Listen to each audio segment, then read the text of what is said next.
So our first calculation of volume, I have selected a D battery.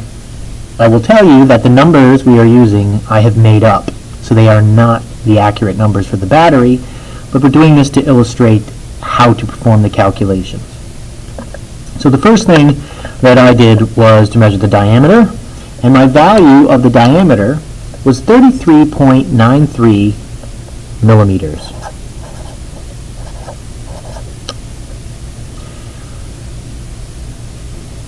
The height I measured was 59.34 millimeters. But all our calculations need to be done in meters, so I need to do some dimensional analysis to convert them. So starting out with 39.33 millimeters, I want to convert this to meters, standard units. So to get rid of the millimeters must be on the bottom, and I have meters on top. Meters is the large unit, so I have 1 meter is 1,000 millimeters. You notice millimeters cancel, and we are left with meters. So dividing by 1,000 gives 0.03933 meters. 0.03933 meters. Similarly, dividing by 1,000 for the height will give us 0.05934.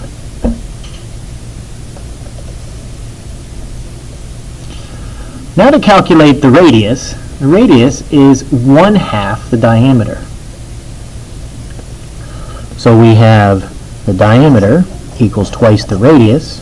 Radius equals the diameter over 2, so that is 0.03933 over 2, which is 0.019665.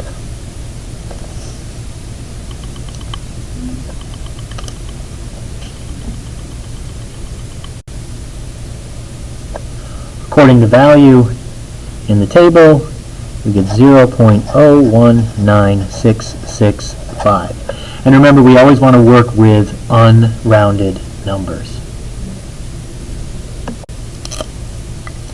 Now moving on to the actual computation of the volume, we need to obtain our formula for volume, which is the area of a cylinder, volume of a cylinder, which is pi r squared times the height. So we have the radius and the height up above, and we can perform the calculation. The values we start out with are pi, the radius is 0.019665, and the height is 0.05934 meters.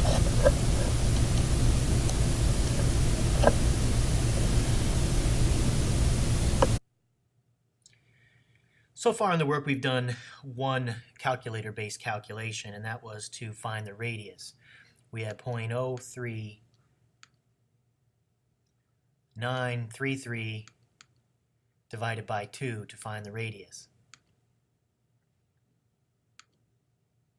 And we had 0.019665. In these long, complex calculations, we want to store every number that we calculate that we think we could potentially use again. So we'll store this as A. And so now if you notice, whenever I hit A, that value will come up. So that's what we have for A. So that is the radius. We also use the height, which is 0.05934. And we'll store that as B. Now, in terms of our calculation, we were going to compute the volume. And the volume was pi r squared, which is r is A, alpha A, squared, and the height was stored as B, alpha B. So we have pi r squared h. And that gives us 7.20917,082 times 10 to the minus fifth, which we are going to store as alpha C. So now we have the volume stored as well. And we want to record these on our written page.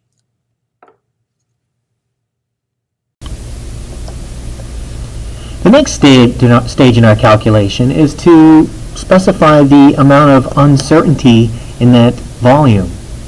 We calculated the volume. There was some uncertainty in the measurement, so that means there's some uncertainty in the volume calculation itself. So there are a couple ways to do this, but let's first explain why there would be uncertainty in the volume. We began with the measurement of the radius and the diameter.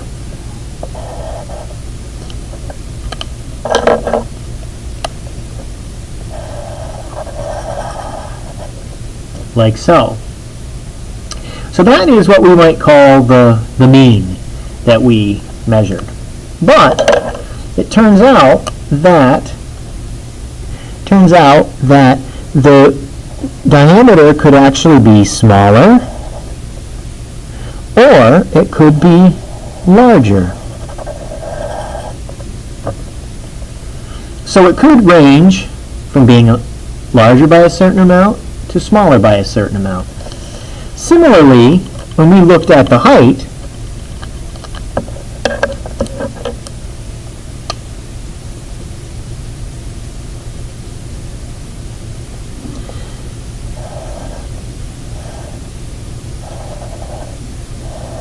we had our mean height that we measured,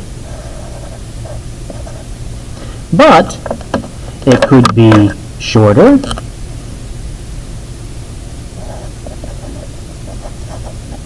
like so, or it could be taller. So again, the height could be shorter or taller. There is a plus or minus associated with the height. So both of these factors would affect the overall volume. We calculated a volume based on the mean value of height and the mean value of diameter. Now we need to take into account the variation in the height and the potential for the variation in the diameter. So the first way for us to do that is through an absolute uncertainty calculation. And the absolute uncertainty is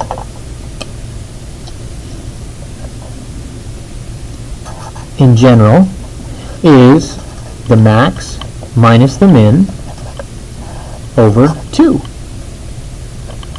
So the absolute uncertainty in the volume would be equal to the max volume minus the min volume over 2. Well, let's take a look at what the volume actually is. So the volume is pi r squared h.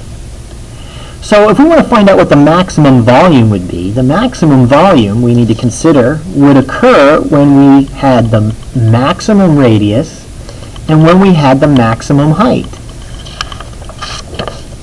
So the max volume would be equal to pi r max squared and times height max.